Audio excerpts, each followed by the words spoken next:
Zvakaoma mufunge muri yeZimbabwe pamuri kuteerera panapa panonzi panyaya Vision patinouya tichitsemura latest nyaya dzese dzinenge dzichiitika. Nhasi pabuda murume uya wekukomishena mabhini ari kutaura kuti zvoni ari kuda kumbotreka kuteera maghost account. Isusu sevanhu vakafunda vakachimaster chidhiri chesocial media, there is no such a thing. Hakuna zvakadaro. Ndozvinhu chekutanga chatingangotaura, but in a desperate move to monitor and control internal party communication, the Mnangagwa regime is planning to employ new technology to detect and shut down ghost accounts on social media. The Convert plan aims to clamp down on the growing issue of fake and anonymous accounts that are believed to be fueling discord within the ruling party ZANU-PF. During a media briefing in Harare on Thursday, Patrick Chinamasa, the party's secretary for legal affairs, disclosed that the government had started developing an advanced system to track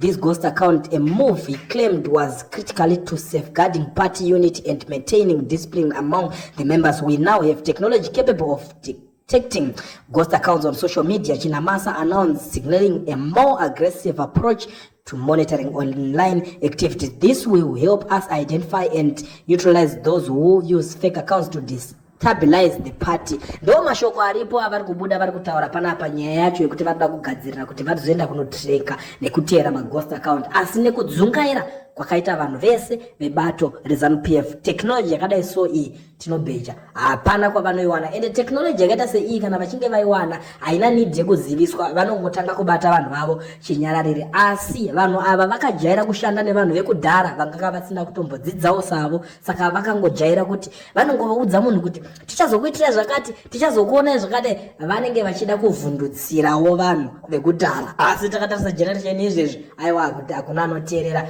maumba akadaro iwayo, nekuti ivo pachavo havana kana application rimwe chete zvaro ravakambogadzira ikoko. Takatarisa even Minister of ICT haana chaanoziva, mumwewo futi wevamwe vakatodzungairawo zvavo ndiye umwe kupiwa chidhigiri chiya chekunyeba chavanenge vachingopiwana zvimadoctorate something chaaingozvipfekedza achingoti inini ndiri doctor chakadaro. Akazobvunza kuti ko chairo rakaendera kuchikoro racho uri kuzviti doctor, akatotaura kuti ndichitori mufirst yekutotanga kutoendera kuchikoro. Saka hapana kana chimwe chete chavanokwanisa kunge vachiita, asi zvinhu izvi vanozviitira kuti vakwanise kuvhundutsira vanhu nepropaganda nekupusa kwakaita munhu akaita saChinamasa. Zera rake anotumwa nepolitical party yavo yeZANU-PF kuti enda unokomishena bhini, chokwadi kuita legacy yekuita madhodha bhini mutakura marara. Zera rake rere vamwe vachipuwa kunzi vanovhura macompanies, maindustries, maroundabout, zvinhu zvakasiyana-siyana, maskyscrapers, matown vachinokomishena.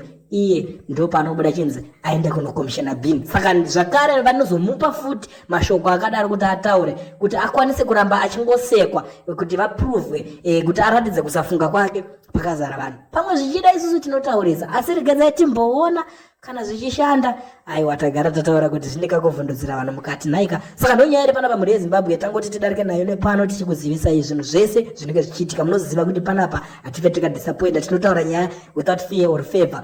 Hatibvumidze zvekare kuti vanhu vanyeberwe, nekuti vanhu ava vakabvira kudhara vachinyebera vanhu. Propaganda dzavo dzakaexpire, ipropaganda dzenguva yana Jonathan Moyo. Iko zvinezvi kwatoonewo rimwe level repropaganda. Isusu takangodzidza kuti mushonga wepropaganda kuiexposa ndo zvakakoshera kuti munge muri pano muchifollowa muchiteerera zvese zvinenge zvichiitika. Saka ndosaka tichiti gara wanoodza baba vako, mai vako, shamwari nesahwira yasisi, vambuya, vatete, vemuzukuru wasisi vako kuti vauye vafollowe channel yedu yenyaya Vision, tivape nyaya dzese dzinenge zvichiitika. Zviri zvanhasi ndinoti sarai makadaro, muzondiudzawo zvamuri kufunga in the comment section.